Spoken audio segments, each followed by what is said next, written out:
You are listening to Teacher Talk Tuesday.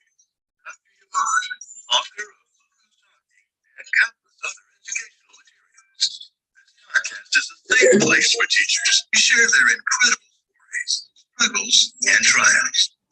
The educational system as we know it has changed. Dr. Yvonne is here to help.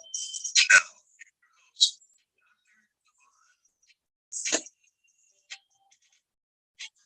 Hello, hello, hello, hello, hello. It's your girl, Dr. Yvonne. Oh, the teacher that talks. I am here.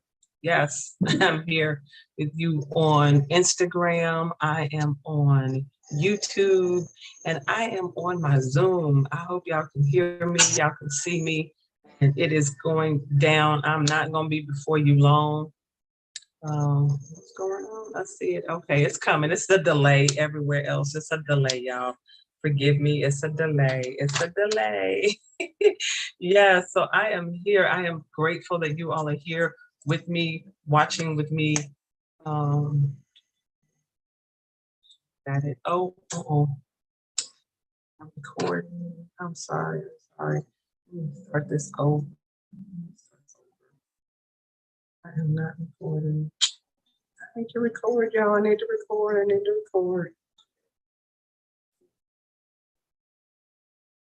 Record. I think that's what I did last time. I did the live stream and did not record.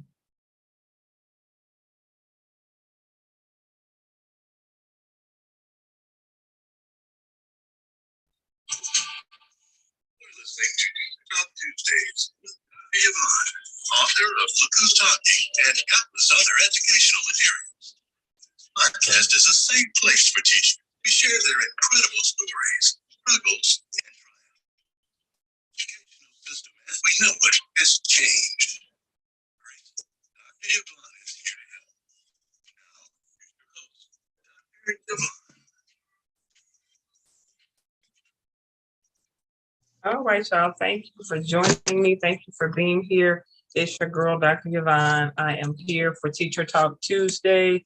Trying to get this situated because I'm trying to do something different here. People on Instagram can see me as well as on YouTube. There we go. All right. So I am here today.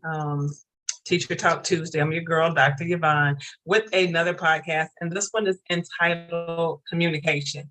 And basically what I want to talk about is being able to communicate in the educational system. We hear about a lot of things going on in the educational system. Let's see this light. Yeah, okay, that's a little better. Excuse me. But I was reading an article and it said, are robots going to take over for teachers? Interesting, because we have all of this AI, artificial intelligence. I'm sure y'all know all of this stuff that's going on and how it's happening and how it's playing out and how it is really booming in the world right now. Everything is AI. People are doing pictures, people are writing books, people are doing screenplays, people are doing movies, all kinds of stuff that people are using this AI for technology and finding new ways to invest and all of this other good stuff. So now it's just a matter of time. Are they going to replace the class teachers in the classroom? You know, we had cars, we got robots doing cleaning up, maids that, I saw a whole bunch of stuff. They doing, in strip clubs, robots in strip clubs. You got robots that are towing cars. You don't even have to get a tow anymore. It's a flat machine. It's a robot that comes and gets your car, hooks it up and takes it where it needs to go. And it just rolls on the wheels. It don't even have to jack it up or any of that. So AI, artificial intelligence, is really booming right now and really taking over. And technology is changing. And it's also changing the way we communicate.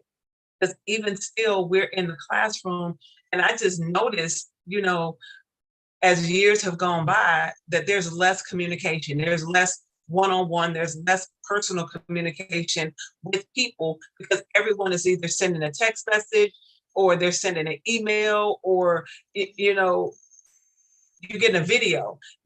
People are not communicating anymore. People are not talking and having conversations anymore. Everything is done via text or via online.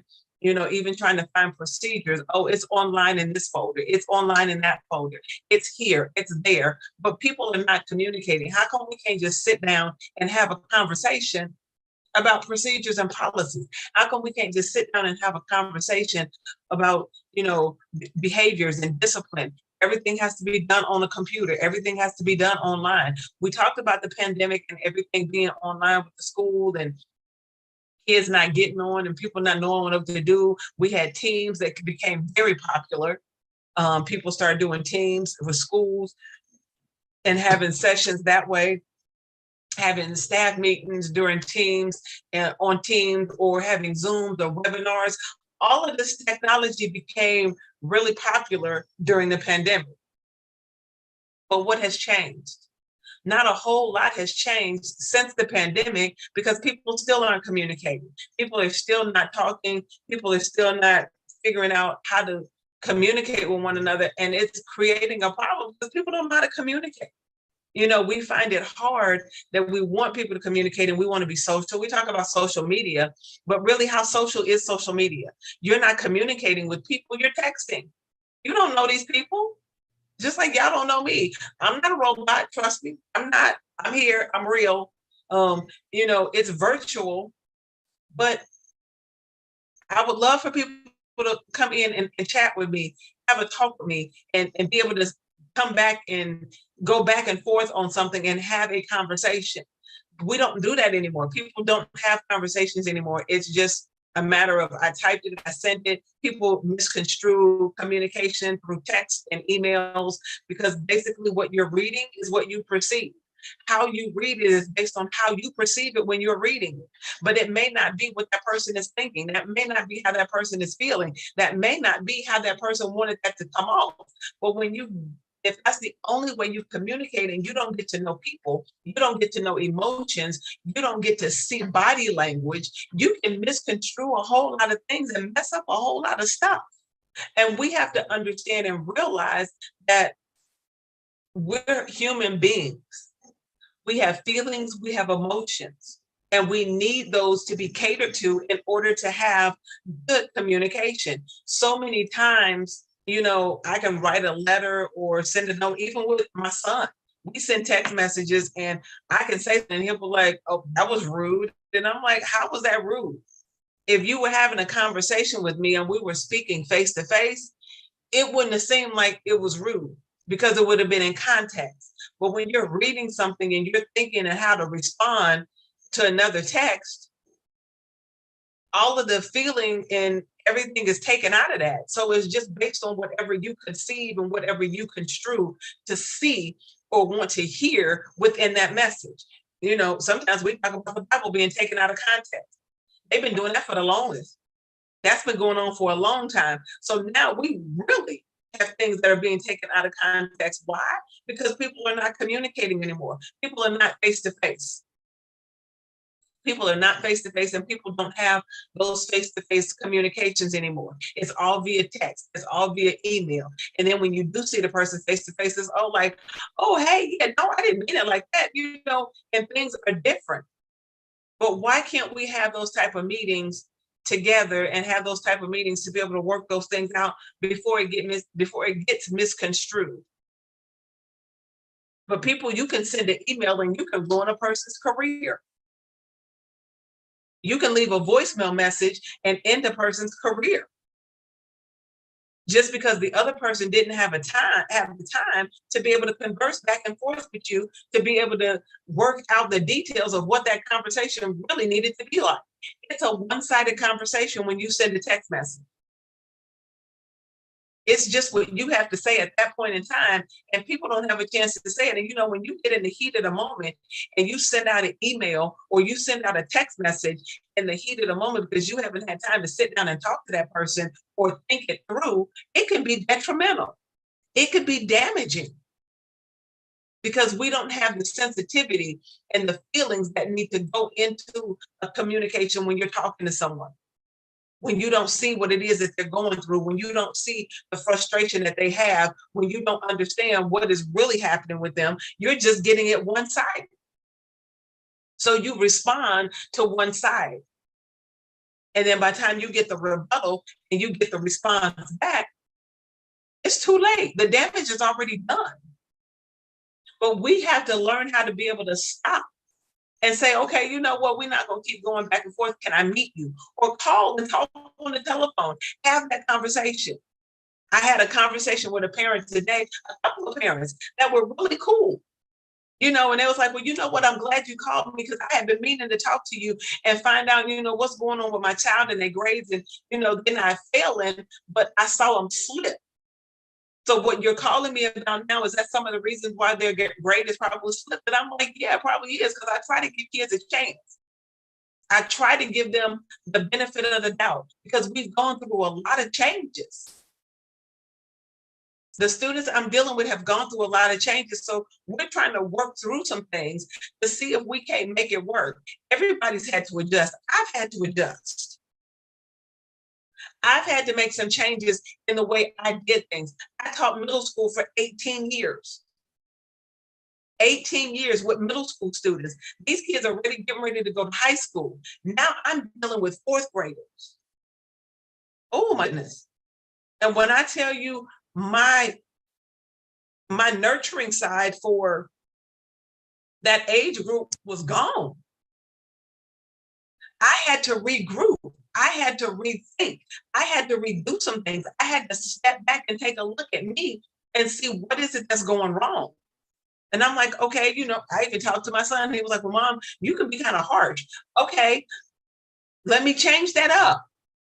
My principal talked to me. She was like, well, they are babies, Dr. Henderson. They're still children. And one day I was in the line and I was talking to my kids and I was like, okay, I was like, baby, how old are you? And she was like 9. And I'm like, 9. I'm like, oh my God. I'm like, y'all are really babies. You know how long ago it's been since I sat down with a 9-year-old? I don't even remember how to deal with a 9-year-old. So when I heard that and it set in with me because I asked, I had to step back and take a different perspective on what I was doing and how I was dealing with these babies. And I'm like, wow. I'm like, I never even took the time to think about these are babies. They're not developed. They're still developing. They're still learning. They're still fragile. You can't go in here with the bullhorn and your foot down. And I'm like, no, because I never taught elementary school. And that was why. I stopped teaching elementary school when my son left elementary school. I taught 5th grade while he was in 5th grade. When he went to 6th grade, 7th grade, 8th grade, I wasn't teaching. I was at home with him or doing something different. But by the time he got in high school, I was back teaching. And guess what? I was teaching middle school and high school. So I didn't, and that's the age he was at. So I'm like, okay, I'm moving with him and I'm growing up with him and trying to keep up with what's going on at this age. So coming back, my child is 21. He's about to be 22 years old. And now I'm looking at 9-year-olds. Ooh, this was new for me. But things are looking up and I love my babies. Don't get me wrong. I love them, but it was a challenge for me. It was a challenge for me to turn things around because that was just a lack of communication. And I remember one of my babies was talking and I asked them, I was like, well, why don't y'all do this? And it was like, well, nobody ever told us. How can I fault them for that? The lack of communication. All the way around. We use technology for so much stuff and we forget the simple things like just communicating, having a conversation, talking with a person, not an email, not a text, but speaking to a person. It makes a world of difference when you can speak to a person about what's going on, when you can talk to them and get their opinion, when you can feel what they're feeling, when you can get across what it is that you're feeling and how you want to make it work and how you're trying to work with them, instead of everybody thinking, oh, you just mean when you're the bad one, but you just came in and you don't know what you're doing. You don't know these kids. You don't know how to act. We all learning something new. We're all learning something new. But when we just, what do I want to say? Avail ourselves to be able to have a conversation, it makes a world of difference. When we can avail ourselves, come on now, to have a conversation, it will make things a whole lot better. We have to understand that that communication is what we need as humans. So can robots take the place of a teacher? No, you might be able to, pass out some papers, give instruction, write out a PowerPoint, whatever. But when it comes to grading, when it comes to sensing what this child can do, when it comes to personalizing feedback for this student based on what you've seen them do, based on how you communicate with them in the classroom, a robot can't do that. A robot can't do that. And it's funny that we're having all of this stuff about robots, and Hancock was on the last month on Bounce. Hancock has been on and iRobot. People are putting this stuff back in your face. And do you know how long ago it was that they did Hancock with Will Smith and iRobot? Those movies were made a long time ago. AI has been around for a very long time. It's just now coming to the forefront because people are just now making you aware of it. But it's nothing new. It's been happening for a long time. We just haven't been privy to. But there's corporations in China, they've been using AI for a long time. We are just getting it. So we have to understand and realize, think about, some of y'all probably might not know this, but I'm telling my age now. When I grew up, there was a cartoon called The Jetsons. And it was supposed to be a futuristic cartoon about the future and what was going to happen. They would riding around and flying around, not driving, flying around in spaceships. Their maid was a robot. Hello. Some of y'all who are about my age, you remember that cartoon.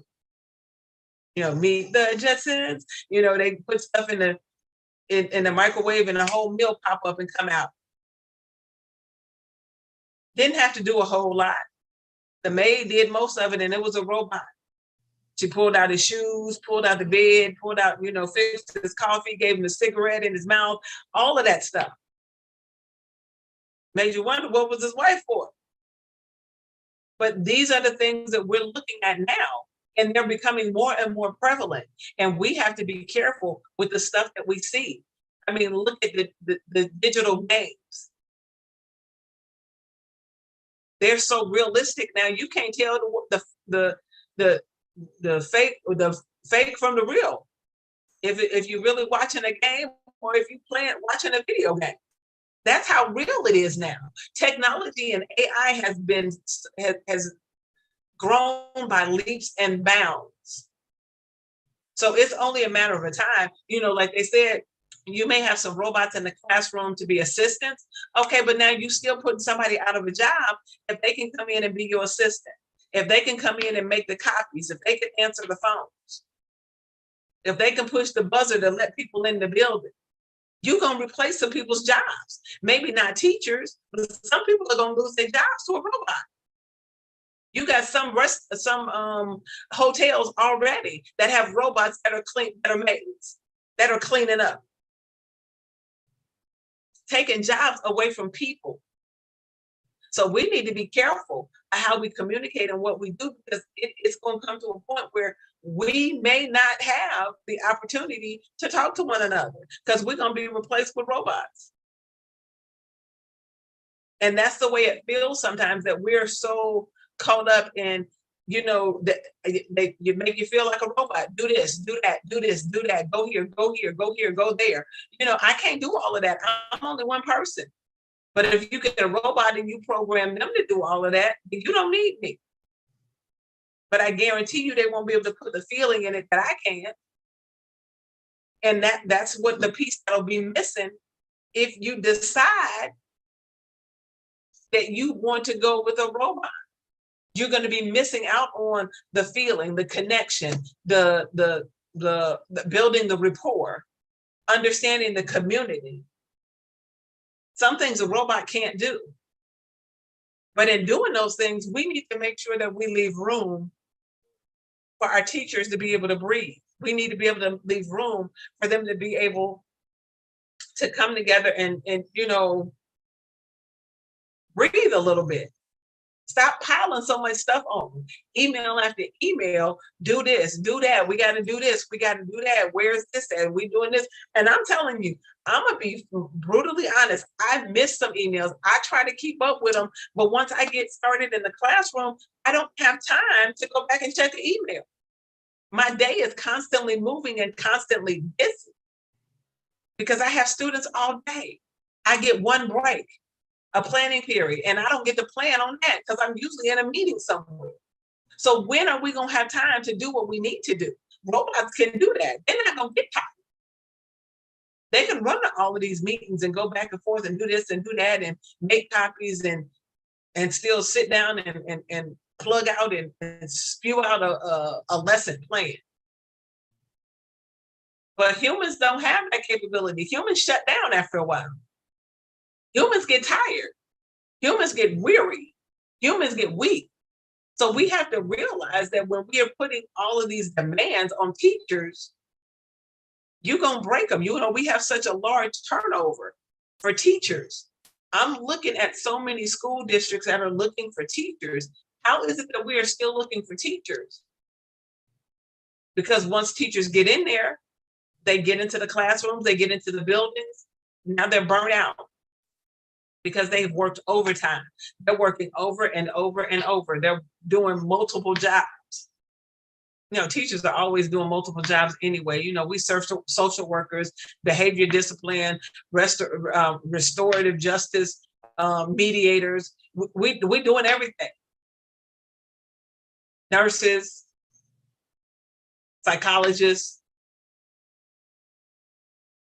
We have enough going on. And then on top of that, we have to be able to plan. I have one plan period and I have 3 classes that I need to teach. And I don't really have time to plan that because I'm always in a meeting talking about planning. Well, let me implement it. I really believe that it's time out for talking about it. Let's be about it. Okay, it sounds good. It sounds pretty in a meeting. It sounds good. It sounds pretty. It looks good on paper. But what does it look like in the classroom? How does that play out in the classroom? Because see, we can come up with all kinds of beautiful lesson plans. We can come up with all kinds of beautiful ideals, but if they can't be implemented in the classroom, what is the point in doing it? You just spinning your wheels and wasting time. And then there's so many people, oh, well, this is my expertise. This is what I do. This is what I'm supposed to be doing. So I'm going to lay this out for you. And this is what you're going to follow. Okay. But does that work in the classroom? Because a lot of times we have people who are up at the top that are giving directives. But then those directives don't fit the classroom.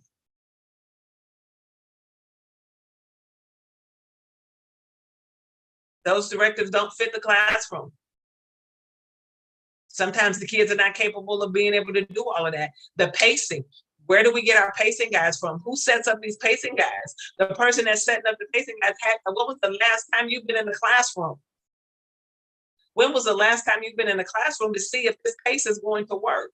Because my own personal thing in communicating that, I don't see any way possible you can teach one concept to a student on one day, teach another concept on the next day, and teach another concept in another day.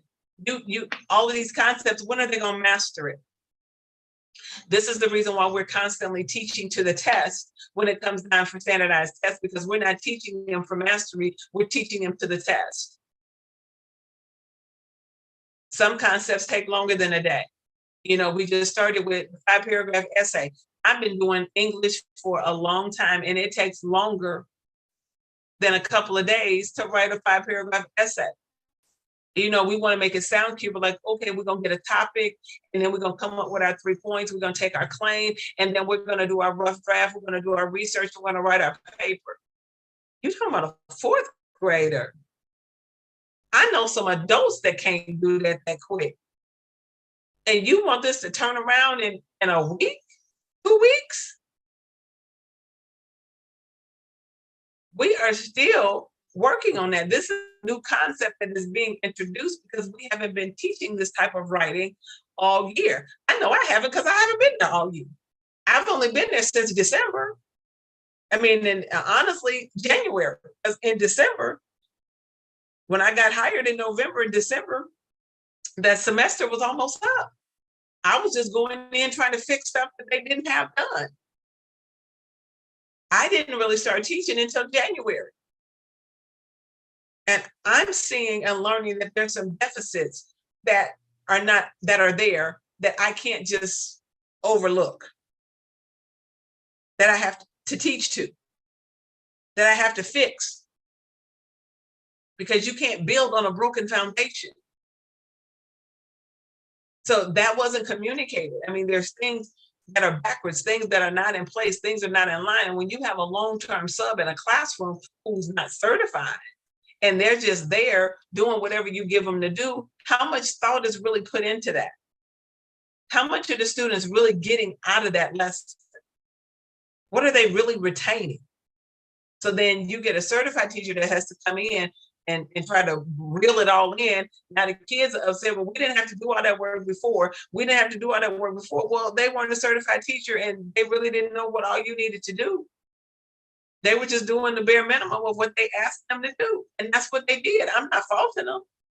The Lord knows I'm not faulting them. I started out as a substitute teacher. Hence why I wrote my dissertation on training substitute teachers to be effective in the classroom.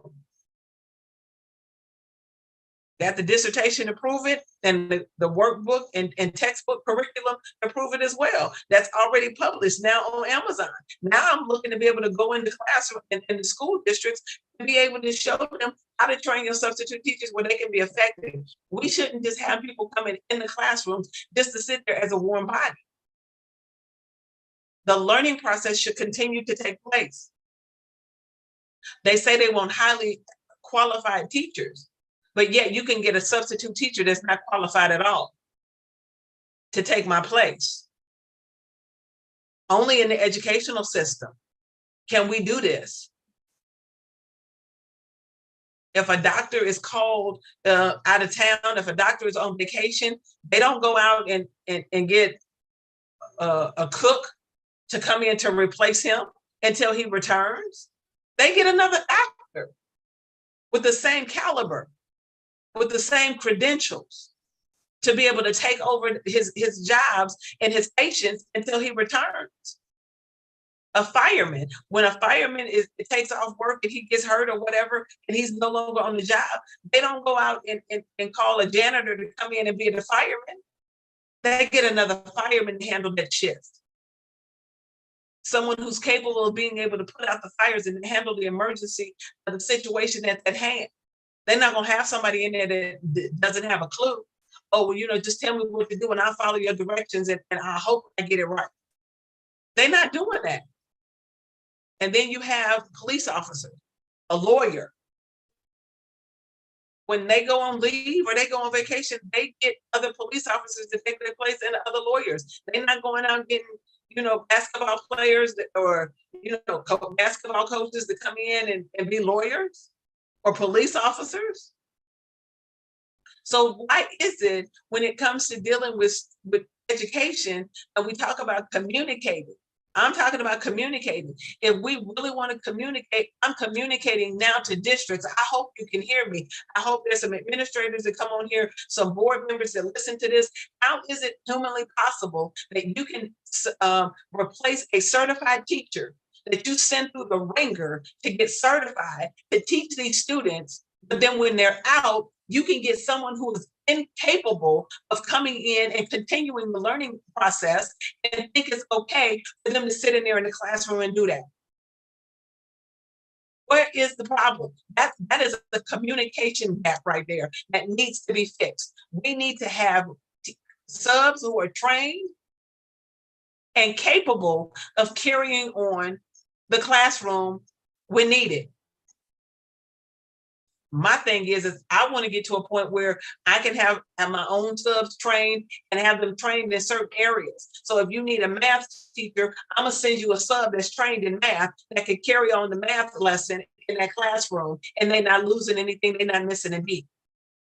I don't need you to have a math teacher out and then you call somebody from who's in social studies or background is in engineering will probably be okay. But if you get somebody who comes in who's a cake maker to come in and teach a math class, unless they do a measurement, they're not going to be able to help them. You know, you can have some carpenters come in who may want to just make a couple of bucks and come in and sub and be able to teach, you know, geometry, angles, things of that nature. We need people who are skilled and who have life experience even to come in and sub in those areas that we need. Why are you having a science teacher out and then you go get a waitress or a high school student to come in and sub for that science teacher? Where do we do that at? We're missing out and our kids are losing education. They're losing out on what they need. So we have to be able to communicate those things. Our students are wondering and questioning, who is this and why y'all got this person in here with me? They can't answer my questions. That's a problem because we're not communicating. Our kids deserve the best. Shady Rudolph would look big too. I'm sorry. So we need to make sure that we're understanding what's going on and catering to the needs of our buildings, our districts, and our students. It's just a small matter of communicating. Communicate what needs to happen. Communicate what we need to do. We need to train. There needs to be more training for our substitute teachers to be able to come in and carry out the duties of that teacher as they're gone, especially a long term. Especially long term, because once that teacher that sub has crossed over into long term, that now becomes your classroom. So if you're not capable and able to take that classroom to where it needs to be, to continue pushing those students to get where they need to be by the time they finish, then you shouldn't be in that classroom. You might say those are my personal thoughts, but it's just communicating. Why are we not communicating? We get rid of people's stuff. I mean, I understand emergencies happen and things happen and you know, but we need to take the time to be able to have a pool of substitute teachers that are adequately trained in every subject area. So when we're calling for those subs, we can get people to pick up those assignments in their area. It just makes sense to me. It just makes sense to me. Now, personally, I'm elementary. I can teach every subject. So it's not hard. It wasn't hard for me to go in and sub in every subject. I was ready. I was ready to teach every subject, every grade level. And I ain't gonna give out all my little tips, but I'm gonna give y'all some stuff. You know, if you want to know more, just go on Amazon.com because I'm still working on my webpage and getting that up, my landing page. But if you go to Amazon.com and type in Dr. Yvonne Henderson, you'll find my curriculum on 7 steps to effective substitute teachers and how to command the classroom. You'll find the 7 steps to effective teachers and how to command the classroom. You'll find the ABCs to effective substitute teaching and what they need to be effective in the classroom. The workbook and the textbook.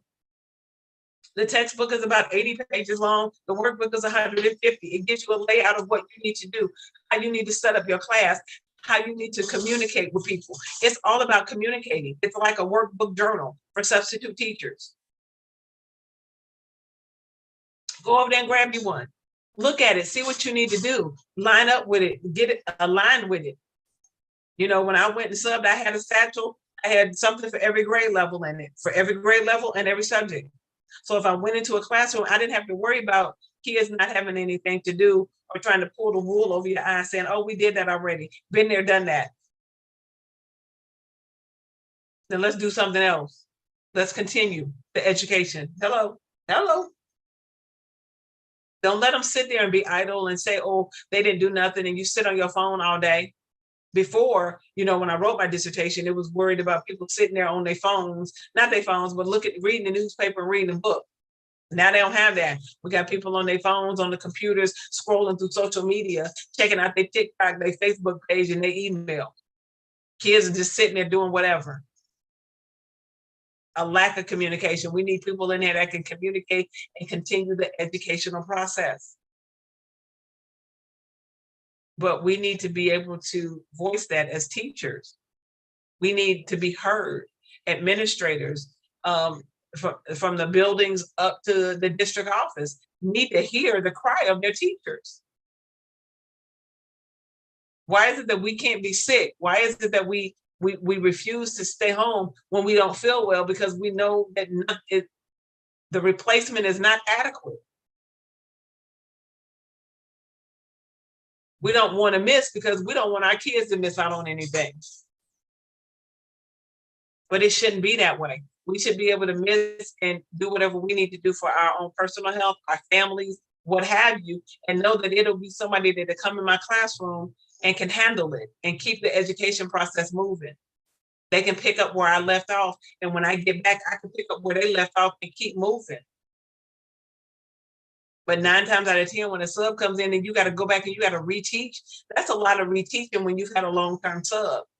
Or a sub for, a week is a long-term sub for me. That's a long time for a teacher to be out and for the educational system, the educational process not to continue. That's a long time. A week is a long time to not get instruction and then have to go back and try to pick it up. So, that's my soapbox for today. All I want to talk about is communicating. We need to learn how to communicate. We are not robots. We don't want to be replaced by a robot because we have feelings. We care about our students. We can deal with their feelings. We can adjust things based on their behavior and what they're doing. And we can see that they're trying. We can see they're putting forth an effort. A robot can't tell you you're putting forth effort. They can't feel your pain that you're struggling. They don't care, but we do. So try to keep us around as long as you can. Just keep communicating, letting us know what you need, and we'll keep letting you know what we need, and we can work this thing out all together. All right. Well, I'm your girl, Dr. Yvonne. This has been my podcast. Thank you for joining me here with another episode of Teacher Talk Tuesday. And until next time, people, be blessed. And join me again anytime. I appreciate you coming here. Share, click, like, share, subscribe so you don't miss out on the notifications when I come on again. All right. Y'all be sweet. Talk to you later. Peace. Thank you for tuning in. We hope you've enjoyed Teacher Talk Tuesdays. Tune in next time for more incredible stories and triumphs.